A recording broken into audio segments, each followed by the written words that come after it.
Hello and welcome to the Post to Post podcast, episode 109, July 26. Jason Neal. Heck yeah. What's up? What's up? Awesome start. All right, so it's been 2 weeks. There's been a little bit that's happened in the last 2 weeks, and we got to start with it right away. Seattle Kraken. You did a video. I did a video. You did a video. Which is kind of weird. No, it's pro. But for the audio listeners, I guess they haven't really heard anything. But I think that was the second most viewed video on the channel. Which is kind of weird. Which is It amazing. kind of deviates from the purpose of the channel. We don't want a post-to-post productions 2.0 or no, B. But what it does tell me or us is that people want to know your opinion on things. I think people just like watching reaction stuff and see what people think. Maybe, but there's value there. Okay, before we jump into this, you had to work. You watched it in your truck. I did. I watched it here. I was actually done work on time. We both started watching the YouTube feed. How much of an embarrassment or a bummer? Like, I felt bad for them. When I came down here, I think it was the same as you. It started about 6 minutes ahead. So I just turned on the recording and I just talked, and I said once the video started playing on YouTube, there was like a couple bits of audio that didn't match what was being said, and then all of a sudden it was just silence. Yeah. And I was just like saying to the camera, I was like, I feel so bad for these guys right now because they are completely blowing this presentation. I know it's very unfortunate because I'm looking at the chat on YouTube on my phone. And it's just no sound. Yeah. So luckily I knew it was on Twitter as well. So I switched to Twitter really quickly and I basically didn't miss anything for the most part, but that's a big fail. That's a pretty big fail. But anyways. Yeah. So if you ended up sticking on YouTube, sucks to be you. Yeah. No audio. But for the people who the Twitter numbers just started growing and growing and growing. So I assume that people switched over, but overall, how would you rate that presentation that you watched? 5 or 6 out of 10. Yeah. I think the lead up where it was it the CEO who was talking, or the president or something? I think so. It was the guy in charge of setting up the building and stuff. He seems like a decent dude. Yep. He was a little long winded though. I just was like, okay, come on. Like, I know it's not like he did anything wrong. His presentation was exactly how it was supposed to be. He was thanking all the right people and saying all the right things, and that's exactly what it should have been. But for the people who've been waiting for this since February, when it was initially supposed to be announced, and even before that, when the team was announced, like, we're waiting 2 years to finally get to the moment where we hear the name and see the logo and the jerseys, and he's just going on and on about thanking these people and stuff. I'm like, okay, dude, just get on with it. Like, just tell me I'm going crazy here. But he seems like a decent dude. And then he handed it off to, I apologize, I don't remember her name, but she made the official announcement, I believe. Yeah. So all that part was just average, I'd say. And then when they played the video of the team actually being announced, I'd probably give that a 10 out of 10. I thought that was fantastic. I agree with 100% what you said. I'm actually kind of surprised, though, that it was as short as it was, because I still think it was too long. But generally speaking, they like to drag things out in this type of business. They do. Like, sometimes the draft lotteries can go on for a long time, and then they'll finally get to it, or they'll sit and talk about stuff. So, like, just give me the teams. And I thought this year's draft lottery was pretty quick overall. Yes. And I thought, all things considered, for announcing a new team, I thought he jumped into that fairly quick, because it was only 10 minutes or something, and then we knew. Yeah, but It was still too long for just... The majority of us at home don't really care about all the crap you're talking about. You're a bunch of millionaires and billionaires, and you're talking about it, thanking them. And I mean, it's good for the city. You're thanking all the workers and stuff and the people who are there building that arena. But that was the cool part. They did it right at what is going to be center ice, with all the workers there and stuff. And they didn't work on the arena at all that day. It was like a break for them and stuff. So that was really cool. It's really neat to see that organization come into form, and even just the way that the Twitter has been reacting with people and kind of poking fun at some of the other teams and stuff. Like, that's the kind of personality that we need in the league. We saw it with Vegas come in, and San Jose has kind of fun on Twitter as well with some other teams, and now Seattle kind of saying how now we look forward to drafting your favorate players. Yeah, or whatever. Just stuff like that. I mean, it's nice to see some personality in teams, and that goes with the name of the team as well, the Kraken. It's a very modern, bold, in your face name. Some people hate it, some people like it, but it's a moneymaker, and it's just based on that, a moneymaker. Just from the financial perspective alone, you can't even argue with it. Like, it's going to help the game grow. And so even if you don't like the name or the logo or whatever, as a hockey fan, you have to appreciate it because it's going to help our sport grow. It shows you how important a social media coordinator is now for these teams. Absolutely. Because if you have a good team that runs your Twitters and stuff like that, it makes a huge difference. Well, it brings in fans from other teams that want to follow this account and pay attention, and stuff like that even makes other fans kind of like that team a little bit more. Speaking of the video they played, so Jerry Bruckheimer is one of the owners. Yes. He directed The Rock. Heck yeah. So I expected top notch, and I got top notch. I thought it was pretty good. It was fantastic. When it first started playing, like even in the video I put, I was like, "Is this the same video?" And then like probably 20 seconds in, I'm like, "No, this isn't the same video." And I thought it was a huge troll job. Like I was just like, normally, like I've already said this, but normally when a name or something is so prevalent that a community wants, it just doesn't happen. It never happens. So it's like, I thought they were going to go with like something like something related to waves or tides or something like that, because it just seemed like there was a lot of ocean waves and stuff. And it's like, this is a huge troll job at Kraken, because there's been so many things. Because even that tweet they put out a couple months ago, it's like, we have been diving the deepest depths, and we were like, Kraken? I was like, no, it's too obvious to be Kraken. So then when they actually released it showing that it was Kraken, I was just like, yeah, I didn't even know I was doing that at the time. I was so blown away. I was about 98% sure it was Kraken, just based on how it was colored. It was very dark and ominous and dingy and stuff, and it was such a moment where a creature would just jump out of the water, because it was just scary. It absolutely was, okay, but I just thought it was a huge troll job. Yeah. Like I thought, I was like, man, they are milking this, and then I was just super surprised. I got worried when they showed the old jerseys. I seen that in your video. Like, oh no, they're gonna name the team yada yada, and it's gonna be not the Kraken. It's like, oh, and then they kept going on with it. But let's jump to it right now. Are you in favor? Oh yeah, I'm in favor. I'm in favor of everything. Do you mind if I look at these polls? May as well. So I posted some polls on Twitter. Selfish plug if you're not following me on Twitter. I'm at Post to Post Show. So I put out 3 polls, and all 3 were the same, but one was about colors, one was about logo, and one was about the name. So are you happy with the new Seattle Kraken name? There's 325 votes. 79% of people said that they were happy with it, and 21% said that they were not. Same question, are you happy with the new Seattle Kraken logo? 84% said yes, 16% said no. Are you happy with the new Seattle Kraken colors? 89% said yes, 11% said no. So it seems like almost everyone is happy with the colors. Like there was not a lot of disagreement with the colors.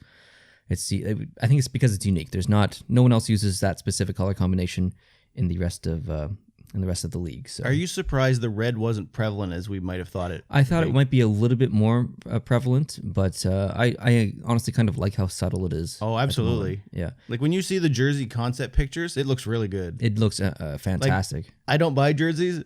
I want one of those jerseys. Heck yeah. Fanatics broke their sale record. Really? For pre-orders and stuff of stuff. And I was going to buy something off Fanatics. I'm like, man, screw Fanatics. I hate Fanatics. So I went straight to the team shop.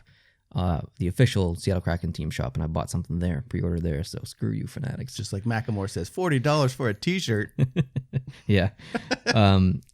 So seems like people are okay with the logo as well, and majority of people are okay with the name. But the name was the most controversial thing in these polls. 21% said no to the name. However, if you are in charge of the marketing for that team, I think 79% or basically 80% is a huge win. That's a win. Because you can't please everyone in this world. There's been a lot of discussion from even Seattle locals how the name has nothing to do with the Pacific Coast or it's an Atlantic coast. And that's why I thought that video was a huge troll job, because he said the name pays homage to our roots or our history or whatever, and I'm just like, there is no Kraken. That was in my mind, like, yeah.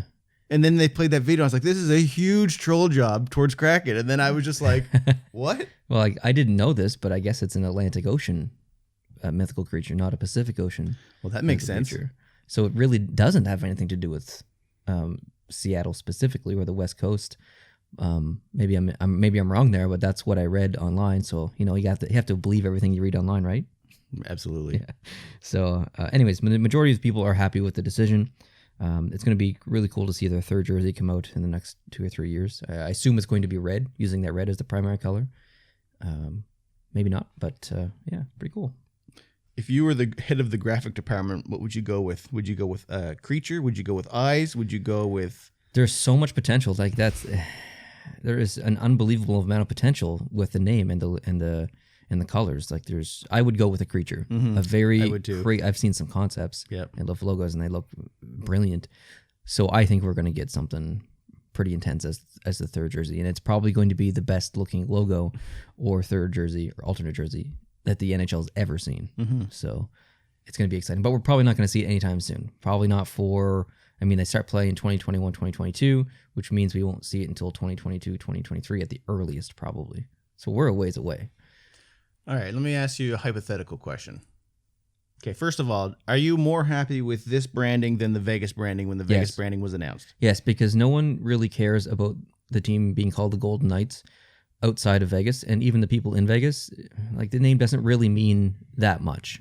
Whereas outside Seattle, like Kraken could mean, like everyone kind of knows what a Kraken is. It's been in movies. It's like people can relate to it even if they think it's a little silly. They know what it is. They can relate to it. A Golden Knight, people know what knights are, but like, I don't know. It's just average. It's not exciting. It's not exciting. Like Kraken has this mythical lore to it. What colors? What colors do you like better? I think it was really cool what Vegas did with their colors because that is completely unique. I don't like the glitter on the stripe, but I love their colors, like that charcoal gray or almost matte gray. I think that's fantastic. I'd probably give the colors to Vegas just because I think they're a little bit different. We already see a lot of blue in the NHL, but I can't say anything negative about the Seattle colors. What about yourself? I think I like the Seattle colors better, just because it's like a gray and like a brownish gold. What? You just said Seattle and then said... That's why I don't really care for the Vegas ones as much, because it's just kind of like dingy. But like that kind of matches what... You know, if you think old times Golden Knights, like it matches. It's appropriate. What about logo?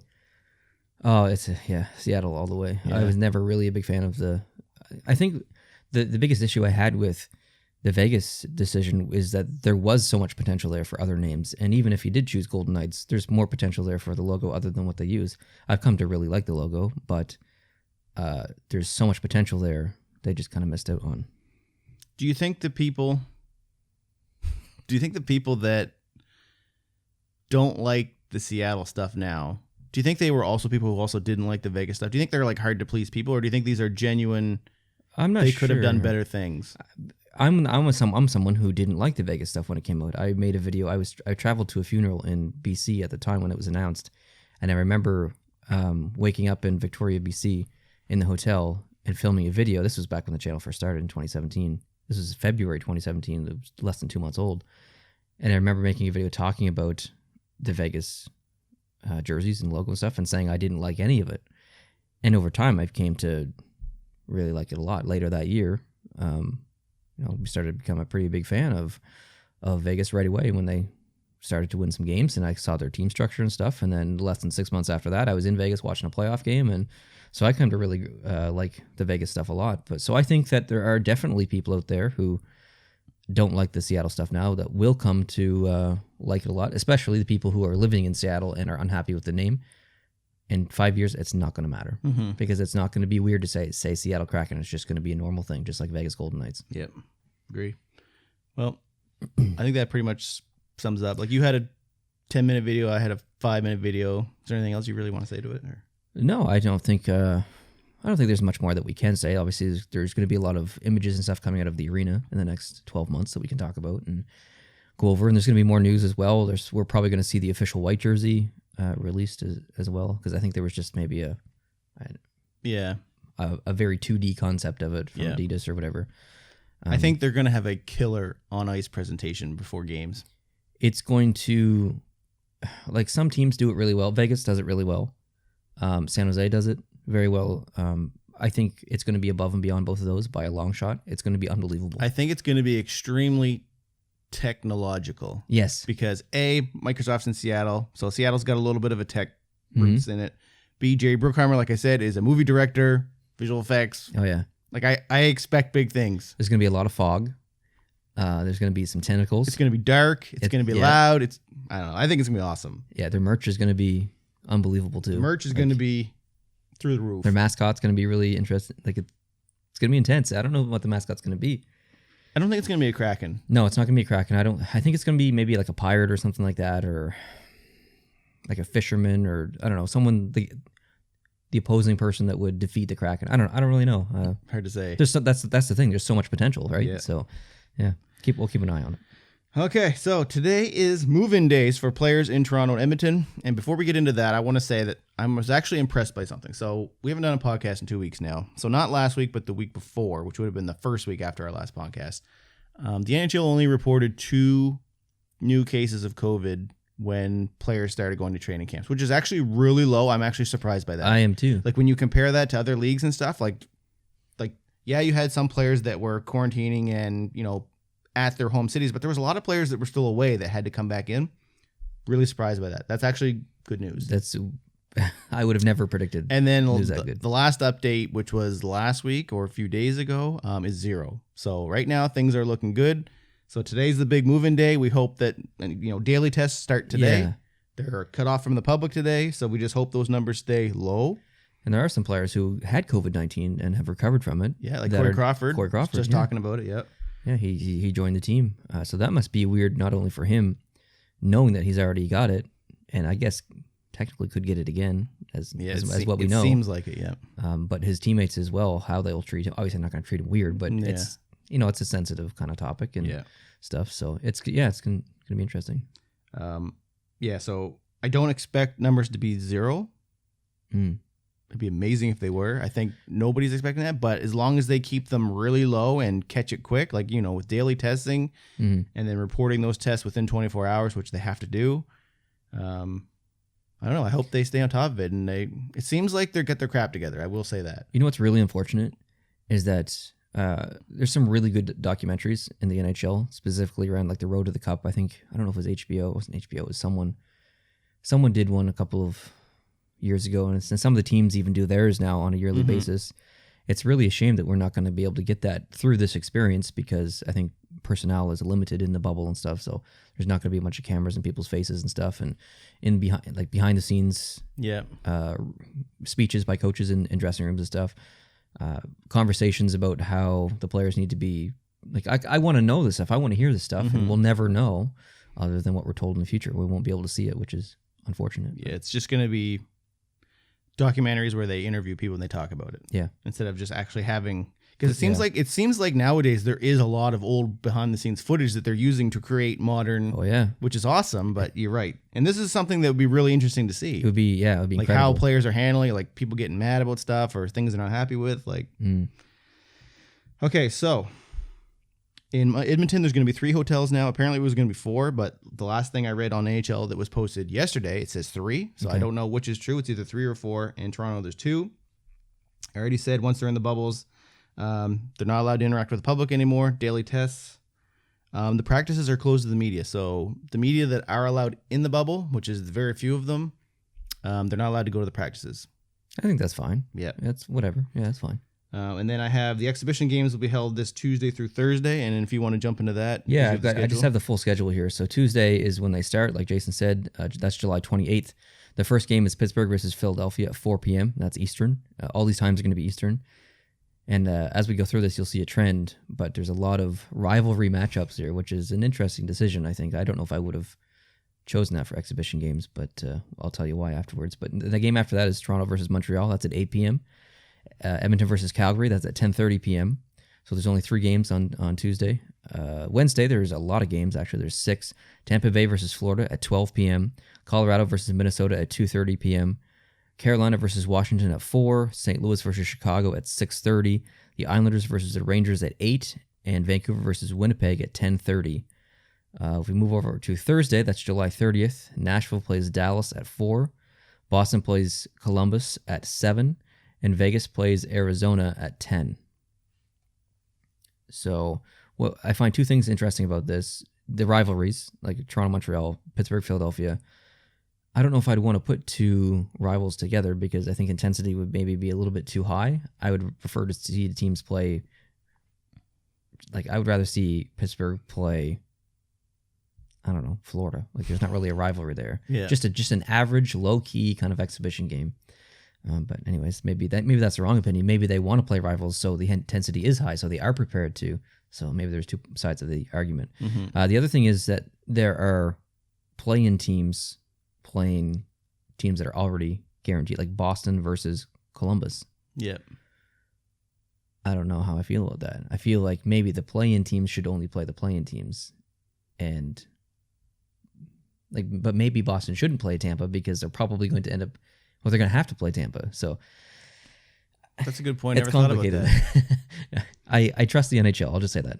I don't always trust the NHL, but I'll trust the NHL here. I'm hoping there's not a whole lot of malice in exhibition games, but they can't just blow them over either. Like this is your warm up for the real thing, unless you're in one of the round robin teams or whatever. So yeah, if you're Columbus, you're taking this dead serious. Yeah, and you're playing Boston, a team that's like if you're going to the Cup, you're probably gonna have to beat Boston. I think these are going to be the most intense exhibition games we've ever seen. They're going to be the most watched. That's for damn sure. Yeah, and like Wednesday, the games start at 12 p.m., which is 1 p.m. our time, and don't end till like 1:30 at night. Like that's a lot of hockey. I'm not going to be doing anything Wednesday night, so other than watch hockey. So pretty intense. Yeah, that's really all I have to say for the exhibition schedule. Yep. All right, let's get into the controversy. Ooh. Let's talk about the changes to the NHL game presentation. Oh, yeah. I thought you were talking about the. I really wish your dad was here. Yeah, we'd get a nice out of him. All right, so let's get. I'm just going to read this. We'll get into it. Stop me if you want to make a comment. So the NHL said it's very important for them to cater to the television audience because there will not be any fans in the arena. Okay, I understand. Now, by saying I understand, I also have a question for them. What are you changing?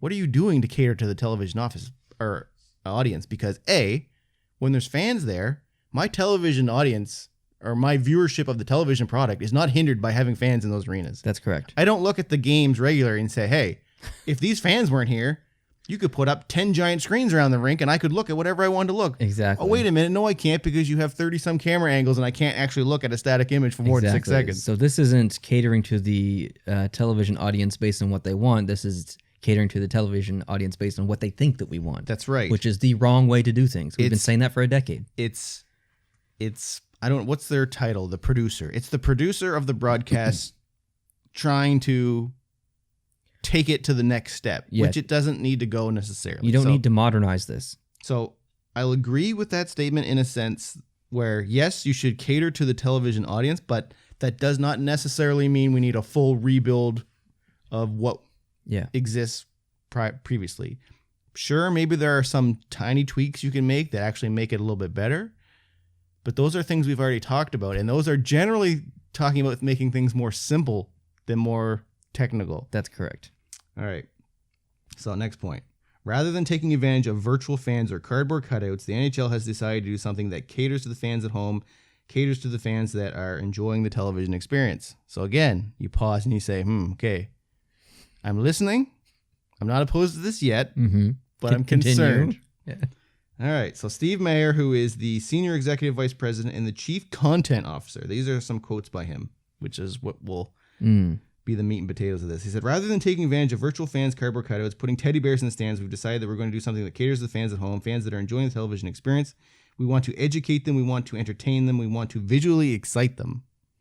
So visually excite them the concerning is part. where we go. So as soon as I hear that, I think Fox glowing puck. And I'm like, nope, that's dumb. What else are you going to do to visually excite me? And then there's been pictures online of the concept of what the arenas will look like. And it's just like, whoa, there's like a giant screen here, a giant screen here, a giant screen here, a giant screen here. Yeah. I'm not going to lie. It looks cool. It looks badass. It looks amazing. But it's not, just because something looks cool doesn't mean it's the right option or the right answer. That looks very distracting. If I was in the arena and I was watching something on all those screens sitting across the way, I'd be like, this is incredible. But guess what? I'm not going to be watching those screens. I'm going to be watching what's on the ice. You 100% agree with what I was going to say. Like, that looks like all those screens that you see on that. If you haven't seen it, it's basically a picture. I don't even think it's like a illustration almost, kind of, right? So it shows like the back kind of from maybe like center ice a little bit to the left, and you're looking across the rink, and there's giant screens hanging down. That seems like to me that would cater to the in-ice fans that are on this side of the arena. Yeah. Who are watching the game and can also look up for stats. Yes. If we're at home, we got people telling us what's going on and stuff. To me, those giant screens and stuff enhances. It's like being at a ballpark or something, and a batter comes up and his picture goes up, all his stats are on the screen. Right. That kind of seems like stuff to me that would enhance. And I think in some sports it's okay for stuff like that. Like in baseball, that's usually out of the way. Those screens are up high, whatever. Yeah. And it makes sense because baseball is kind of like a solo game. When a guy comes up to the batter's box or the plate, that's what the game is all about. Is him and the pitcher. That's all. Like, and everyone else is just there to catch the ball and get him out. No one's watching the rest of the field. Like you can't. Like what you can do? Pass the puck to Mitch Marner, and bam, Mitch Marner's got the puck. Here's his stats. Oh, it's over to him. Oh, we're going to change that. Like in sports like NASCAR, where the track is so big that you can't really see the other side of it. If you're in the main grandstand area and there's a bunch of screens above pit row or whatever. Oh yeah, I'm totally fine with that. Like that 100%. Makes sense for that sport. If you can't see the play, then sure you need other angles to be able to see the play. But I mean, there's just a giant slab of ice, and it's hockey is taking place in a very small surface area. Yeah. Like we talk some sports that have smaller surface area. Basketball, tennis. I can't think of any others out the top of my head. Yeah. So it's not a sport that you need all this stuff because you can't see something at the other end. Like even if you're in the nosebleeds and you're looking at the other end of the ice, you can still see what's going on. Yeah. So now, mind you, we don't necessarily know what they have intended for all these screens, so we're just gonna have to wait and see. This is just our initial reaction to. We're very skeptical. Yeah, and there is some information that you may not know that I'll read here in a second. Okay. Okay, so. The league will use video, audio, and lighting that will allow every game to look different from the previous game. What does that mean? It means... Like lighting-wise, what does that mean? I don't know. Does it mean we got green for Dallas, we got red for Montreal? Do we have just a different color? Like, they have said that the graphics, the audio, the lighting will make every environment look different. So when you're watching a game, in theory, if you didn't see any players on the ice, you would know what game you were watching. Here's another question I have. Is there going to be ads on the glass? Fake ads on the glass? Oh, 100% there's going to be ads. But if there's going to be fake ads on the glass and there's actual screens behind them or whatever, that's not really catering to the television audience when you're throwing ads on top of screens and all this other stuff. There will 100% be ads. And I think there'll be more. There could be ads on the screens. Oh, there's definitely going to be. There's probably going to be 4 cars parked there. Like there could be, we could be watching play and just say there's 5 screens that go across. So 1 in the middle and 2 on each sides. What happens if in the middle of play we're watching, all of a sudden an Enterprise rent-a-car comes up and all the screens turn white and a car drives right across the screens and it's like, Enterprise, we'll pick you up. And then it all dissolves and then it's back to stats. That'd be awesome. I expect something like that to happen. Hopefully it doesn't happen during the game, like during a play. Honda is, I think, the official vehicle sponsor of the NHL. So I assume that we'll probably see a Honda vehicle there, just like the All-Star game. It'll be in the arena somewhere, almost certainly. Like on the corner or something? Yeah. As far as other physical advertisements, I don't think there's going to be any. Yeah. They'll all be digital. Yeah. So the NHL has gotten the goal songs, the horns, the in-arena music compilation, and motivational videos from each of the 24 teams participating. That's a huge job for the people working in those arenas. The league has also received specially produced videos from fans that will replicate some of the chants that go on in teams' home arenas. That's actually awesome. But when do they choose to play those chants? I don't know. We talked about this when we had your dad on that special podcast. So, like, Sportsnet has already said they're going to try playing music during the games. Like, I'm hoping that's gone. Now, I hope they got enough backlash to that we don't see that, but we'll see. So in Nashville's situation where their fans are pretty ruthless and they say some things about other the opposing team's goaltenders, and it's some of the best chants in hockey. That's probably not going to be used in the games that Nashville is playing in. Mm-hmm. It should be, because that's a very prominent chant for them, but it's not going to be used, which is unfortunate. But if it is used, when does it get used? Who makes that decision? Here's my question. So if they went around and so how do you get chants? How do you get chants? Do you hire a bunch of volunteers and say, we were going to have 24 people in a room do a chant and we're going to record it in like a professional environment and then we're going to play it? Or is this like... No, I think it's pre-recorded audio from a previous game. Do they have Olay chants for Montreal? Yes. And if Montreal is about to beat Pittsburgh, are we going to hear the Olay chant? I think is that appropriate for someone at the NHL to give the okay to okay, let's Let's diss on Pittsburgh right now. They're probably going to lose this game. I think that we should hear na na na na na na na. I think we should hear that. Some teams use it, some teams don't. But for the teams that use it, I want to hear it. Do you think the NHL would give that okay for that to be played? I think they have to. It's part of the sport. It's part of the game. It's part of it's part of the. You're not wrong, but I'm just wondering. Whereas the NHL is trying to be in favor with all teams. Yeah. I can see players being upset with that though. Yeah. It's one thing when it's spontaneous fans. It's another thing when you have a guy upstairs saying, "Okay, yeah, play the You're Done song." Yeah. Okay, next page. So here's the kicker. Broadcast partners NBC in Toronto and Sportsnet in Edmonton will use 32 cameras per game, 12 more than normal. They will be positioned in each building to bring the television audience visuals they have never seen before. I think most of them are going to be fantastic. Like, because you can put cameras on. They've apparently built a whole bunch of custom platforms and custom rigs, and because they're not worried about intruding on audience point of view. Yes, so you can literally have, like, there's going to be cable cams, there's going to be swing arms, there's going to be. And that's the issue that I have is the cable cam. Oh, the cable cams have already been said they're going to, I think there's 3 cable cams or something like that. I don't think this is going to go well for the NHL. And I don't know. It doesn't matter because there's more people who dislike the cable cam than like the cable cam. It's been very vocal. It's all over Reddit. It's all over Twitter for the past 10 years in outdoor games and Winter Classics and all this stuff. But the NHL does not care. They continue to use them even though people don't like them. So it doesn't matter if we don't like them. They're just going to keep using them. I think it's going to look like an HBO documentary, except for it's going to be a live game. Yeah. Like there's just cameras looking at this player over here, up here. I think it's going to be all over the place. It is going to, and they're going to be switching. They're going to have so many, like these producers are going to have 12 new cameras.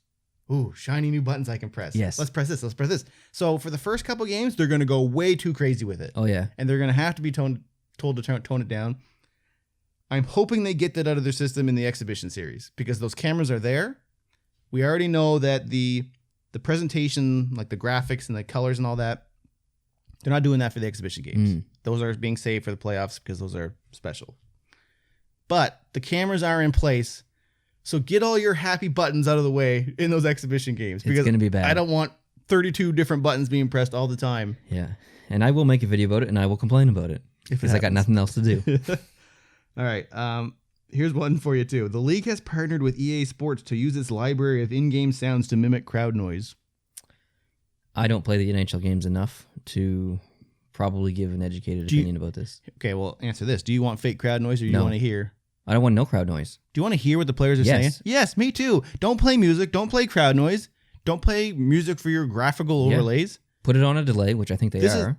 It's a 5-second delay. In case someone swears, mute it, whatever. I want to hear the players. I want to hear the skates cutting the ice. I want to hear the glass. This everything. is a huge opportunity to be able to get in there where you've never... Like, they're talking about bringing viewers stuff they never had before. This is it. We've never had this situation before. So give me the raw audio of everything. People chirping on the bench. The coach is yelling. I want to hear the crap they're talking about when between whistles. Would you pay more for that? Yes. I would too. And I want everyone, if you're watching this on YouTube, if you have the time to leave a comment down below, let us know if you would pay more for that because it might be an interesting little case study to look at the comments. And if you wouldn't pay more for it. And if would you still prefer that for this year? Right. Would you prefer to hear answer like, sure, I'd pay, I don't know, whatever, to be able to hear that, or no, I wouldn't pay that, but I would like to hear that for this playoffs. Yeah, I agree. Let us know. All right, so I don't know. That's it. That's all I got for the presentation. I will say I am skeptical. Cautiously skeptical. And like maybe I'll be wrong and they'll do something amazing. I want to assume the best in the NHL, but I know just based on history that they don't make great decisions for viewers. It's not the NHL I'm worried about. It's the producers of Sportsnet and NBC. Yeah, that's and I'm just wondering how much different they're going to be. Like NBC has the Toronto games. Sportsnet has the Edmonton games. I wonder when you watch one and then watch the other, how much different they're going to be. I would bet $100 that the NBC broadcast is going to be better. I would not bet you on that. And that sucks to say as a Canadian because the NBC is obviously the American broadcast. But as Canadians and as the leader in I would say the leader in broadcasting in this sport with Sportsnet, they should be number one. There should be no question that Sportsnet should. I am really surprised that NBC got the cream of the crop in terms of the East Coast games because, and I think it's because the contract's coming up that they're trying to put value in that US contract, but Sportsnet paid so much more for that. Like they have way more money invested in that. I'm really surprised that they kind of were done dirty. Yeah, but the Sportsnet got a lot of favors thrown their way over the past. Now, mind you, I'm not going to cry a tear over Sportsnet because I would take TSN any day. I agree. So I agree. Yeah.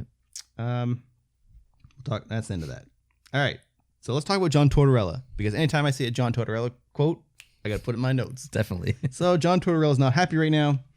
He says he thinks several important players on the Blue Jackets are not ready for the Stanley Cup qualifiers. Mm-hmm. I think that's completely factual, but I think every coach could probably say the same thing, but aren't. And the fact that John Tortorella said that is amazing. Heck yeah. And he's trying to get them going by taking it public. I think John Tortorella is one of the best coaches this game has ever seen. All right, here's a quote. He said, "My concern is some of the people that we are going to need to make a difference for us to win the series. I don't think they're ready right now. I don't think they're doing the things they need to do right now to get ready for that series. Not a bunch, a few, a couple." That's exactly what John Tortorella sounds like when he talks. Yeah. No, it's not. He was unhappy with the practice on Monday and did not talk to the media after the scrimmage. So apparently 30 seconds into the start of their practice, he stopped the practice and he just screamed at them and then they started back up again, which is amazing. I love it.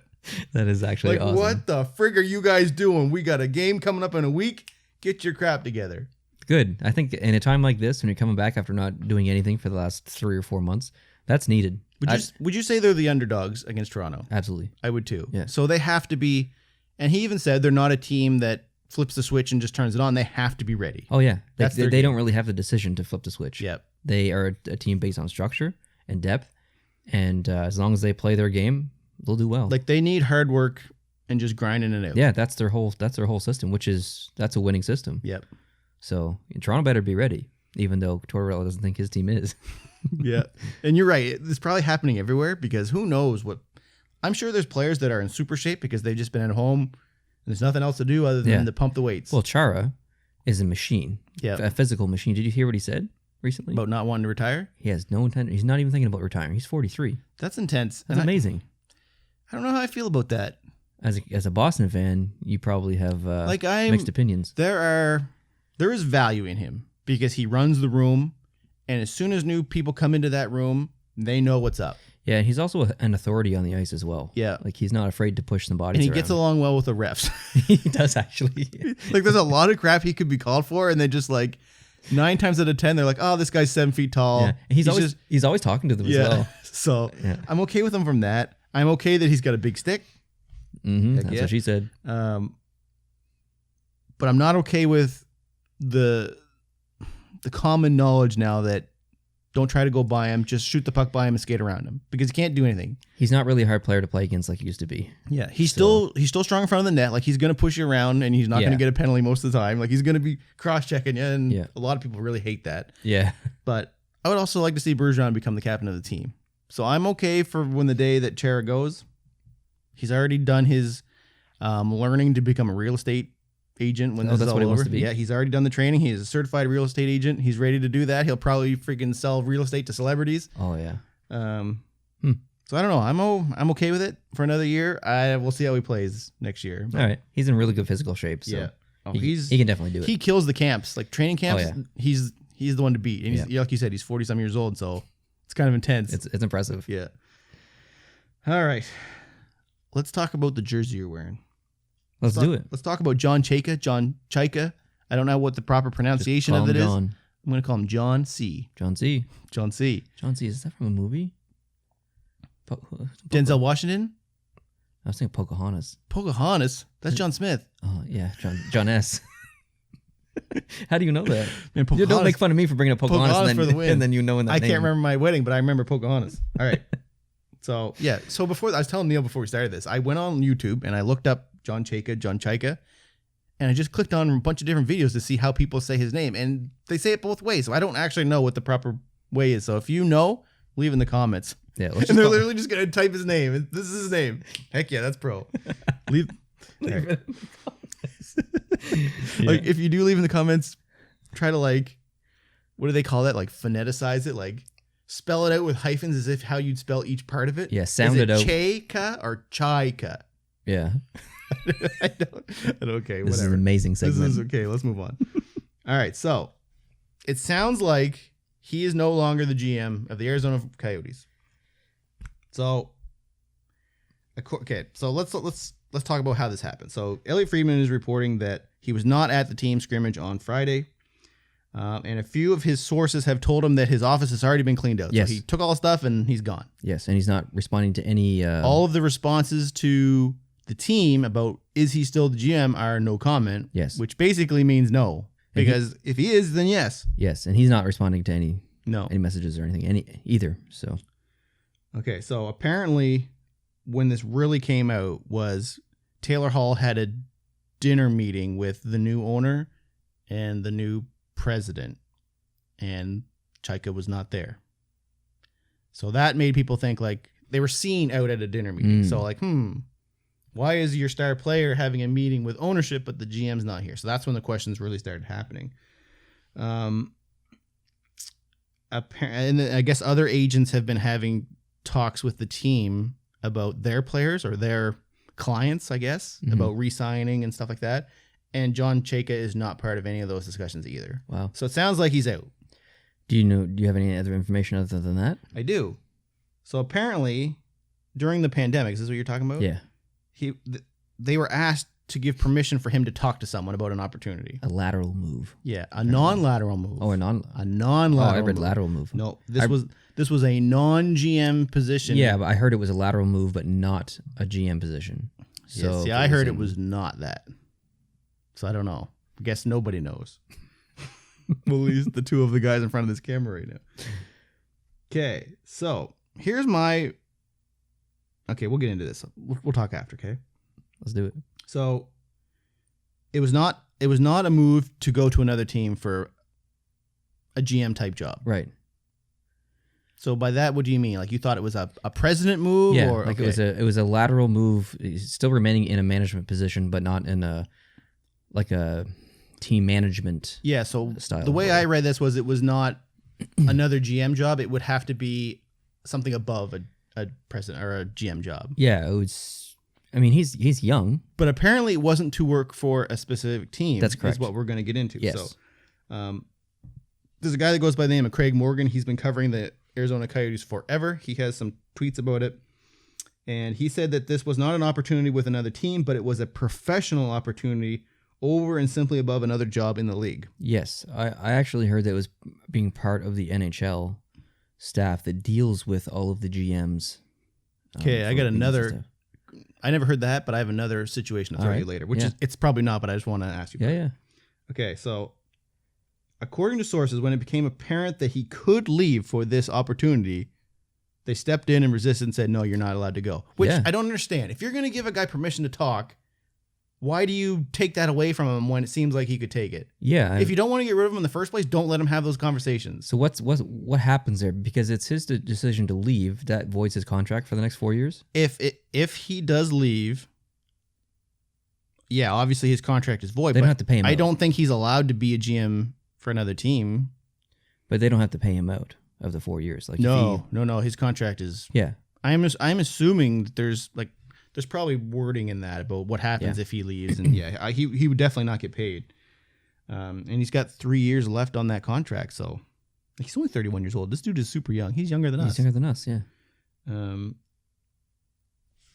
the page. Do you think you could GM an NHL team? No way. Heck no. If you look at the new guys like him, if you look at Kyle Dubas, these are like super smart dudes that are like super lifers of the game. Mm-hmm. Like I don't imagine Kyle Dubas has much of a life outside of hockey. He lives, breathes everything, and it's like high intelligence. It's not like you get brought up and you are under the wings of an experienced guy. It's not done by feel and by look. This is turned into a numbers game now. It's almost like chess in a way, a little bit. Yeah, it's about leadership and negotiating, like planning. Like, you have to have a good staff around you or else you're going to suck. It's a lot of, like, some GMs make a lot of gut feelings. Those gut feeling guys are fewer and fewer. Yeah, it's a lot of risk versus reward now with the new guys. They're very hesitant about making big, risky, like, free agent signings or anything like that. It's very calculated decisions, financially as well. You could argue that Dubas maybe doesn't make the best financial decisions, but he almost seems like he's loyal in a way. Like, I don't doubt that Kyle Dubas is cutthroat, but when he said he would sign all those 3 guys, yes, he said, I'm going to sign all those 3 guys. Yeah. And he ended up paying more than he wanted to, especially now that we know the cap's not going to go up. And I think that's where the argument lies. That's going to hurt in the long run. Okay, so here's what I have for discussion points about this. And I'm going to change the first question I have. So I have, is this the right time to be having this drama play out when they're literally starting their play-in series in a week? And I will say to that, they're trying to not have it in a way by just saying no comment. Mm-hmm. But do you think this hurts the team by having this much crap being talked about? No. I don't either. No, because this is a moment where the GM role is, for the most part, inactive. You're right. And especially with this. Because there's, like, normally you get to the playoffs, there's nothing you can do. Mm-hmm. Like, you've done all your work, you've had your trade deadlines, this is the team you have, and you're nervous and you're stressed, but there's literally nothing you can do. And you have to think about the next year as well. In this certain situation where this year it will end in, I think October 4th is the latest day, or October 8th or whatever. Then when the next season starts, there's not going to be that major break in between seasons like there normally is. It's going to be a condensed break. So if he did it at the end or the beginning of October, that doesn't give the Arizona Coyotes organization enough time to bring in a new GM. So the fact that he's doing it now, a time where it really doesn't matter if a GM's there or not, I think is totally fine. So it's unfortunate, I think, for the team that there seems to be confusion on reasoning. Just release it. Like, I don't think Arizona Coyotes fans are going to be mad. They just want to know. Yeah. Like, is he going? Okay, cool. If he's going, who's next? Who's he bringing in? We're working on it. Cool. My next question is, I already said this, but I'm going to have you answer this. Okay. Why do you think they gave him permission to talk and then pulled it away?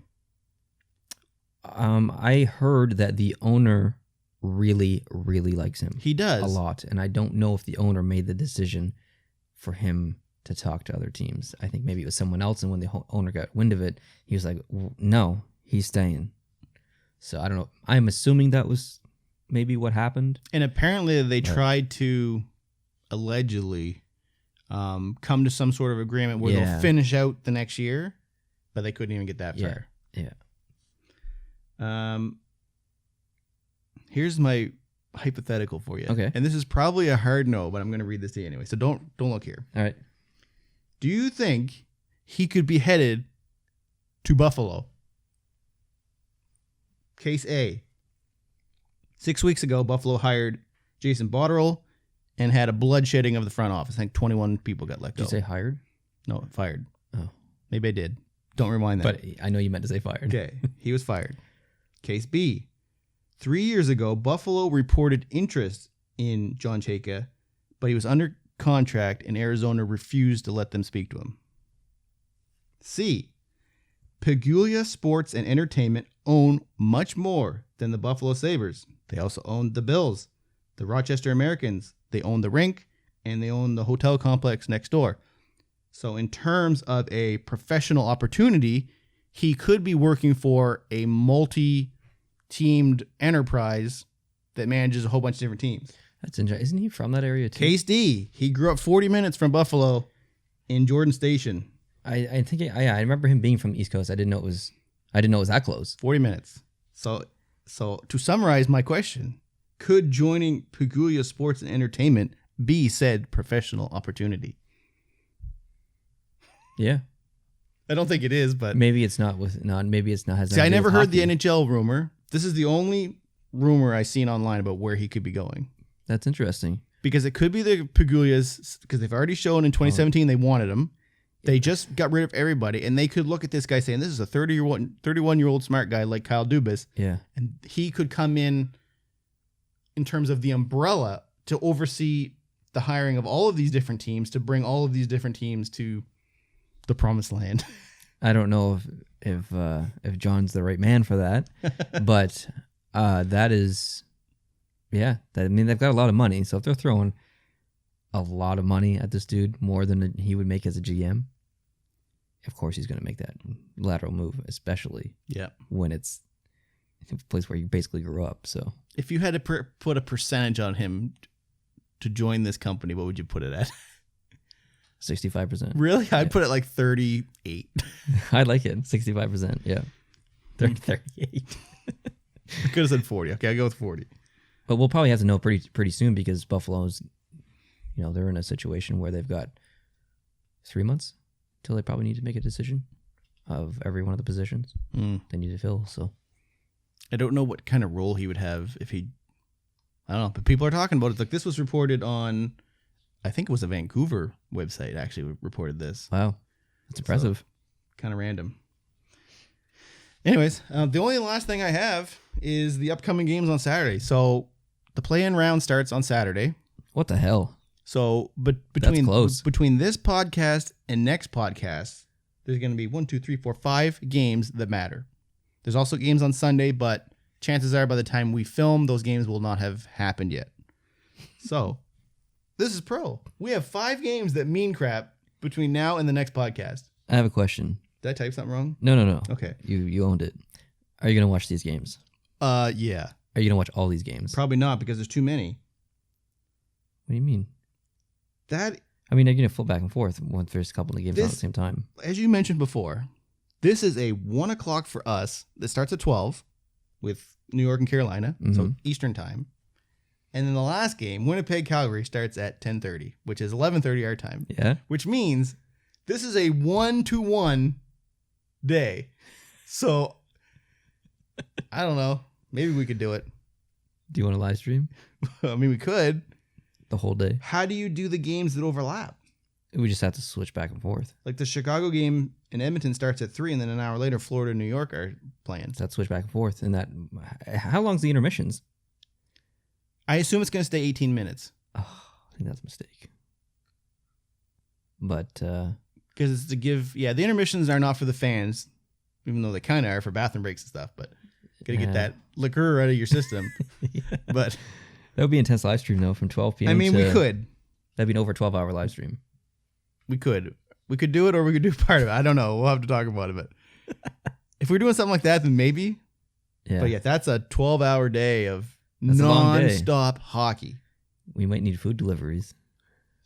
Heck yeah. I'm down with this. You're selling me. All right. Sounds good. Okay. We'll have to figure it out.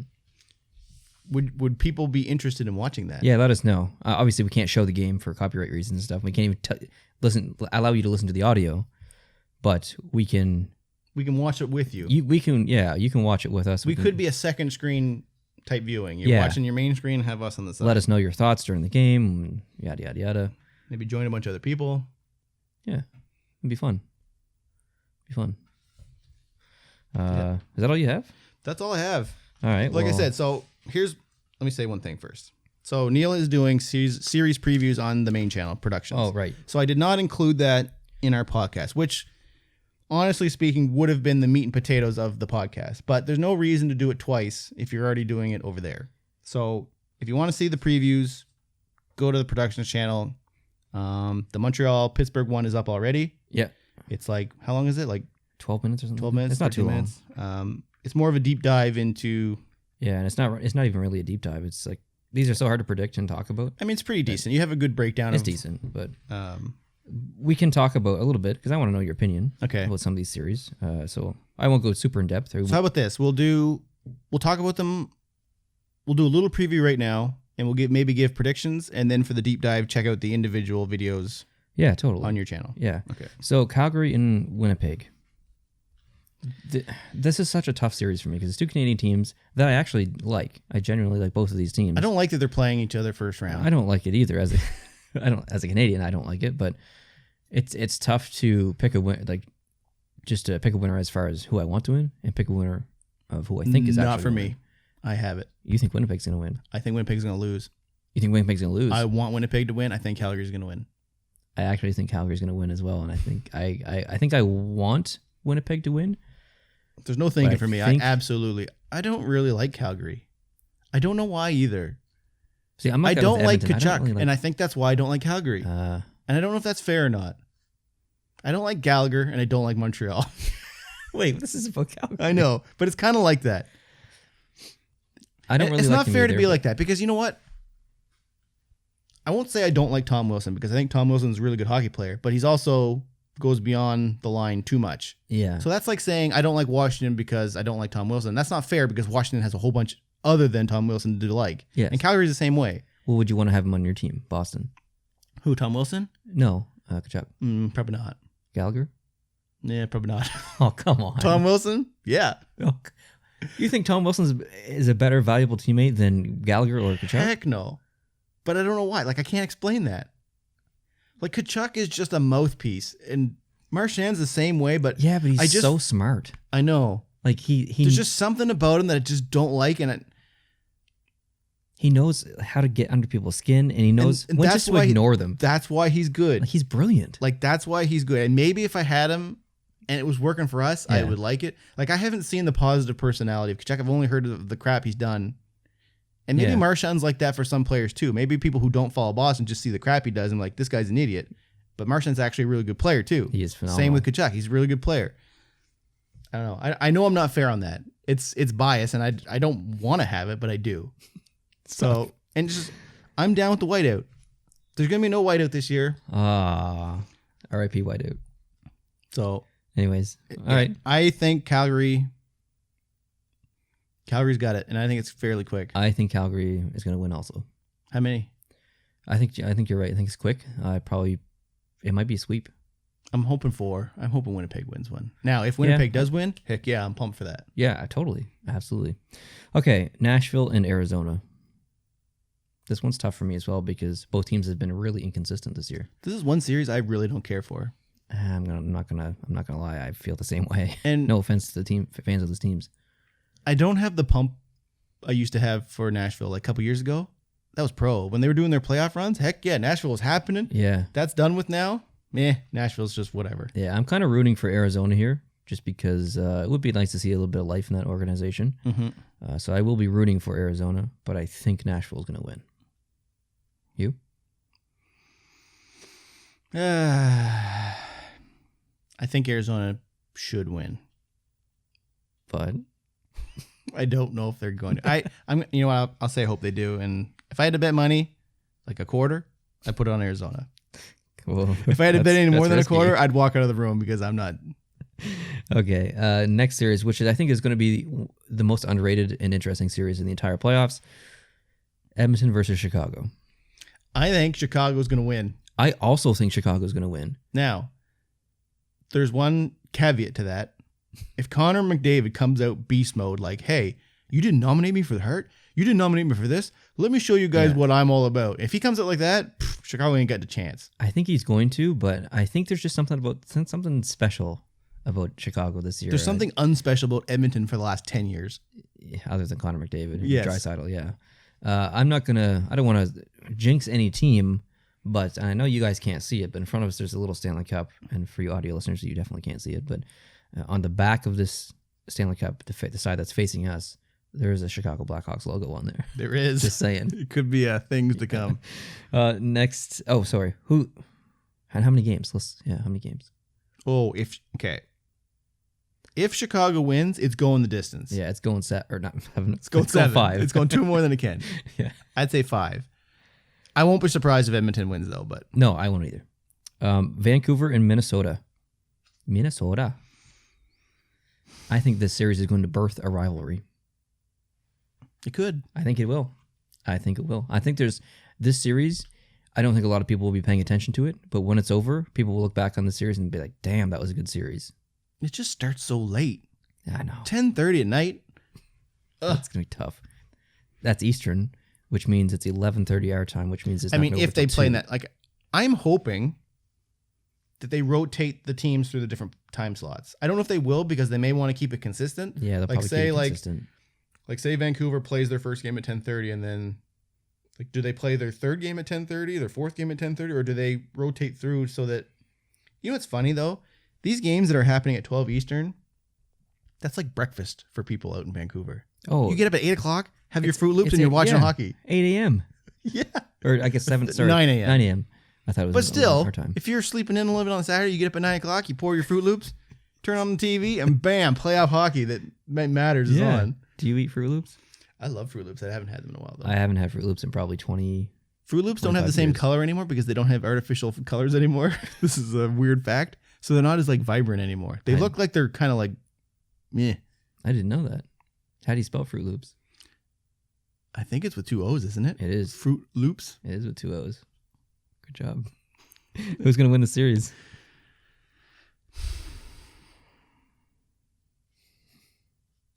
That I don't know. Vancouver.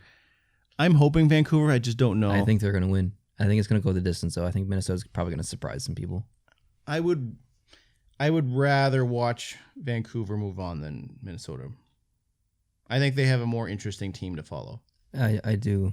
There's more to look forward to, especially down. They have exciting young players in Vancouver. Dude, Vancouver's going to be a beast in a couple of years. Yeah. Let's switch over to the East, Toronto and Columbus. If Toronto loses a series, they'll never hear the end of it because it's always, to this point, been you just can't beat Boston, and you always face Boston. Okay. So in your videos, you talk about pressure. Yeah. There is mega pressure Huge on pressure. Toronto. Like, I don't know if there's a series other than this one that has more pressure. Oh, absolutely. Like, they have to win. They don't have Boston. They cannot use that as an excuse. They have to win. Mm-hmm. They are, like we said earlier, they are the favorite to beat Columbus. And things get reseeded after this round. Is that correct? Yep. So if Toronto does really well and pulls off a sweep, which that probably puts them a little higher in the standings. I think it only goes by the ratings of the teams, though, right? So, like, it's like 12 versus, or 8 and 9. So they would be positioned at whoever's lower than them. So, like, say Montreal beats Pittsburgh, they're 12, right? If Columbus wins, they're still 9 and 12. So whatever Montreal plays, they'd still be under. So them. if Toronto wins and Boston wins, they can still play each other. I was thinking that if Toronto did really think well, Boston would have to maybe lose in order for them to play each other. Because it's gonna be the higher teams against the lower teams. well, that's what I thought. Like if Boston played really well and Toronto played really well and they're both at the high, then they wouldn't play each other because they're playing lower. Well, Toronto would still be teams. 8 no matter what, right? They'd be 8? Yeah, because that's what they're at right now, right? That number doesn't change. It goes by their regular season rating. I guess. So, like, I think in order for that to happen, Boston would have to finish second or third. Or no, they have to finish 4th. Wouldn't they? I don't know. It depends on how the seeding goes. The fourth would be... Because The fourth team would play the best team. No, I think the first. Oh, yeah, you're right. You're right. Sorry. They'd have to be second or third or somewhere. I don't have the breakdown on me, but Toronto would have to come last. there is a possibility that it could happen. And my dad thinks it is going to happen. I hope it does. I don't know why he thinks that. He doesn't even know what has to happen in order for it to happen, but he just thinks... We don't even know what has to happen. He thinks they're going to squeak by and then they're going to get stomped by Boston again, which I would be okay with. I'm not going to lie. But Toronto has to win. Yeah, they have to win. And they only need to win 3 games. Like it's not like okay, but they also can't come out slow. They have to. I'm genuinely concerned about Toronto Maple Leafs. If Columbus wins the first game, it's over. I agree. I don't know if Toronto has the mentality to just. That's the thing. overcome. They're very fragile. It seems like. So, I mean, it's not like they just went to sleep in both those series against Boston. They took them to 7 games in both series. And they had the opportunity to finish them in the game 6, and they didn't. Yeah, they have the ability to win. They have a talented team, but I think they just get in their own head sometimes. So I don't know what Toronto team we're going to see here. I don't even know what Columbus team we're going to see here. But they also have a new coach, so they do. I think Columbus plays the better structured game, though. So I want Columbus to win. I think Toronto's got it. But I think Toronto's going to win. Yep, Toronto has to have it. But I think they're going to win because they have to. Wasn't it Columbus that knocked off Tampa last year? It was. Don't forget that, Toronto fans. That's right. Carolina and the Rangers. Okay, I've already said this. We have a Bean Boozled on the line. Rangers got to win. Did we make a bet? Yes, we did. What was it? It was if... Gotta go back and look. It was if... I think we bet on who we thought was going to get Lafreniere, and I I thought Carolina was right. going to have a chance because I picked the Rangers as the underdog to have an upset. Yes. And I also picked Montreal, and then you picked two from the West. I don't remember who you picked. I think I picked Minnesota and someone else, but I don't remember who. Okay, so you did pick Minnesota to lose in our preview right now. So I don't think we've talked about the other team. It just happened to have that we talked about. I think I might have even chosen Vancouver as my. We'll have to look back, but yeah. So anyway, this is going to be an amazing series. I think it's going to be one of the most enjoyable series to watch. I think Carolina is going to win. I think they're a better puck possession team. I think they have a better top line. I think their goaltending is maybe questionable. We'll see. But I want Rangers to win so bad. I do too. I think the Rangers, I think you're right in everything you just said there. I think the Rangers have the most underrated offense between the two teams. I think they'll surprise a lot of people. I'm going to pick the Rangers to win this series. Heck yeah. I support you in that. But I still think Carolina's going to do it. But I 100% am on Team New York. Yeah, I'm okay with whatever team moves on because I like both of these teams. So you know what's intense? Next time we do this podcast, we're going to have answers to these questions for the first game. That's true. We are. We've been doing this for so long now that nothing's been going on. And now we're playoffs. Podcast every Sunday now. Yep. That's right. And I'd also like to just genuinely see the Rangers move on because of Lundqvist. He's obviously coming up on the the ending of his career. This here. could be it. So the Rangers, I think they have a team that could really surprise people this year and maybe go all the way. I don't know if Lundqvist is going to be a part of that success or not because of their three-headed goalie tandem they have going on. But regardless, just to see him wear a ring would be awesome. The thing that makes this hard to pick is you've got one exhibition game, and then you only have to win 3, and you're in. Yeah, like it almost doesn't matter who's playing. It could be anybody. That's the thing. It's literally impossible to make these predictions. It's impossible. It doesn't like if you're in Vegas and you run the sports book, how do you put odds on stuff? I know. I don't get it. But like you can go by. We've already talked about this. So you can go by what happened this season, but that was so long ago now, and people have been not playing that. This is almost like a fresh start, and you just it happened just after the trade deadline. So you have players who came in. Carolina's got Dougie Hamilton coming back. He was hurt. Yeah, when this all stopped, broke his leg or whatever. So I don't know how the hell he's skating again. Going through a broken ankle myself, I don't know how the hell he's skating again. But he's 20-some years old, and I guess Stamkos came back pretty quick from his broken ankle too. Yeah, but they have world-class training facilities. Yeah, well. I just laid in bed for 3 months. Pittsburgh, Montreal. I guess I've already talked about that. But what's your prediction here? I think Pittsburgh smokes them. Sweep? No, 4. Ooh, Montreal gets a game. Yeah. Is that because of Carey Price? Okay, we said this before, or I said this before. Carey Price only needs to win. Okay, no, let me rephrase. Carey Price can win you a game. Your team can suck. If Carey Price comes out hot, he can win you a game. Yes. You only have to win 2 more after that. Yes. Can the Montreal Canadiens beat Pittsburgh 2 out of 5? Yes. I won't be surprised if it happens, but I don't think it's going to happen. No, I don't think so either. The last series, the Islanders versus the Panthers. Islanders all the way. Why? Because I just think they're going to smoke it. Man, my stomach is growling. I heard that. I wonder if that got picked up by the microphone. Florida has one of the best teams in front of the goaltender in the entire NHL. And you could argue that they have one of the best goaltenders in the NHL. But they haven't in the past 12 months. It's been extremely questionable. Mm-hmm. So I don't know what we're going to see in the Florida net as far as skill. It's impossible to predict this series based on that factor alone. Remove everything else and just talk about the Florida goaltending. It all rides on Bobrovsky. So I don't know. I don't know who's going to win the series. I hope that the Islanders do. I'll be rooting for the Islanders. But I'm not going to be surprised if the Panthers sweep the Islanders because they have the skill and they have the structure to do that. So I don't know. Who's winning? What do you think? Islanders are winning. There you go. I think I already said that, didn't I? I don't know. I don't remember. I think I said off the top. I was on a big rant. Okay. Is that all you got? That's all I got. Okay. Let's talk about the 4 round robin teams. Who do you think is going to come on top in that? Who's going to be the number 1 ranked seed of the 4 teams? Which series or which? Boston, Tampa.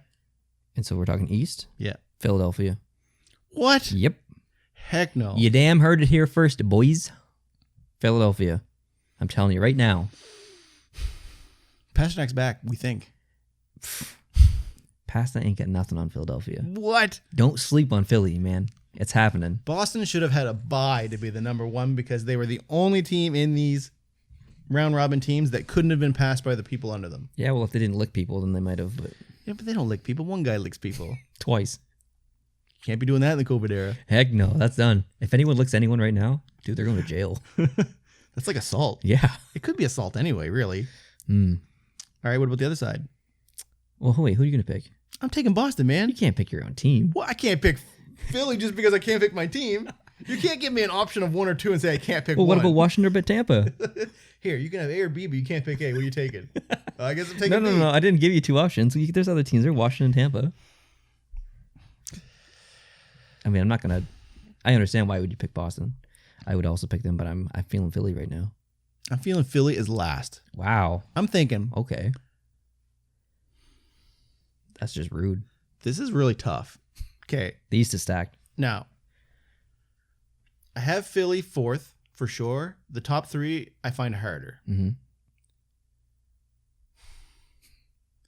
I find Washington and Tampa really hard to decide of where I want to put them. I think it's going to be Philly, Boston, Washington, Tampa. I think it's going to be Boston, Washington, Tampa, Philly. That's what I was going to say before. But interchange the middle ones. I think Boston's still going to be one. I think Philly's still going to be four. All right. And then play with the middle ones. I'll accept it. You're probably going to be right, but I'm probably not going to be I right. like the challenge. What about the West? Who do you think is going to be last? The West, I think, is going to be a little bit harder. I think Dallas is going to be last. Ooh. Yeah. Even though I want them to be probably second or first. I think they're going to be last. I think Vegas is going to be just above them. And I believe that Colorado will be in second and St. Louis will be in first. That's not the order I want, but I think I that's want to what see we're gonna Colorado first. get. I agree. I want Colorado to be first, Dallas probably second. Here's what you know what, I'm going to make a bold prediction. Wait, are you going to bet something? Nope. This is just what I think is going to happen. Colorado first, St. Louis second.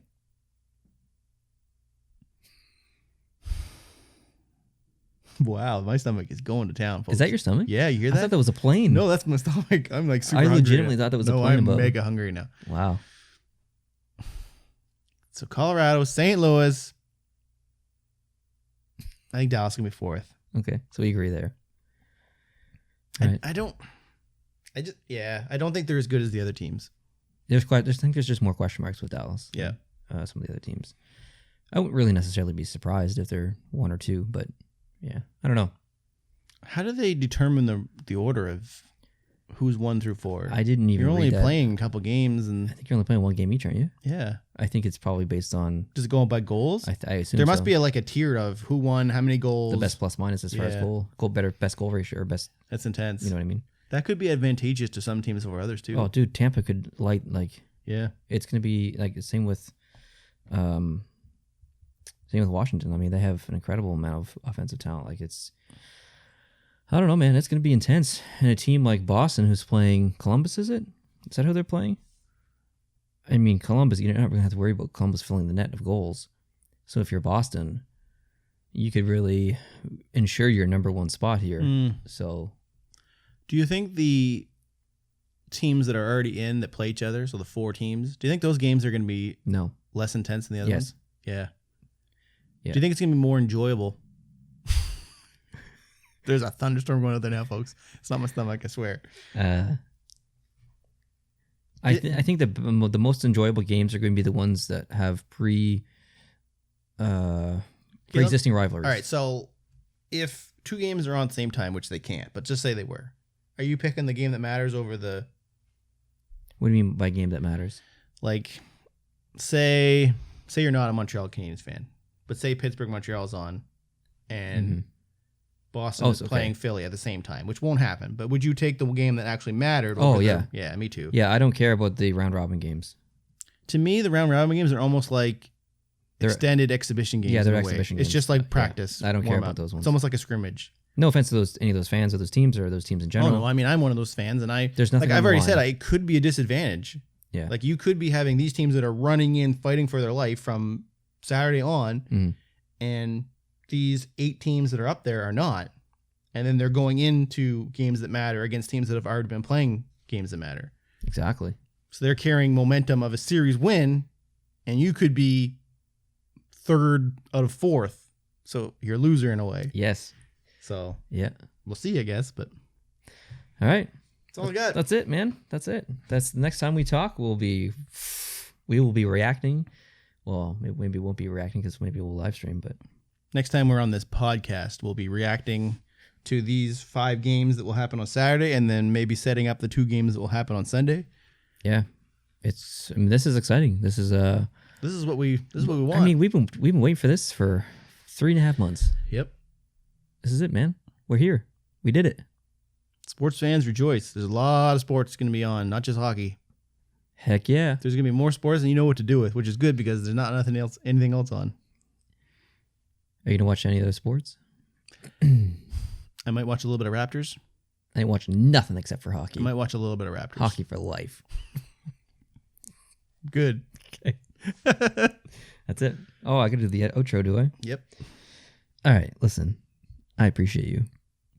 And if you appreciate us, I would love it if you could hit the subscribe button down below. If you're watching on YouTube, if you're listening, we love you so much. We love our audio listeners. Like Jason said, I'm going to be releasing more series previews on the Pros to Post Productions channel. So if you're not subscribed over there, I would love it if you could jump over, hit the subscribe button. Leave your thoughts down below in the comment section. Tell us who you think is going to win every series. We would love to see your predictions. That's something we really enjoy, is going down to the comment section and seeing your thoughts on all these topics. So I would love it if you could take a couple minutes, leave your thoughts.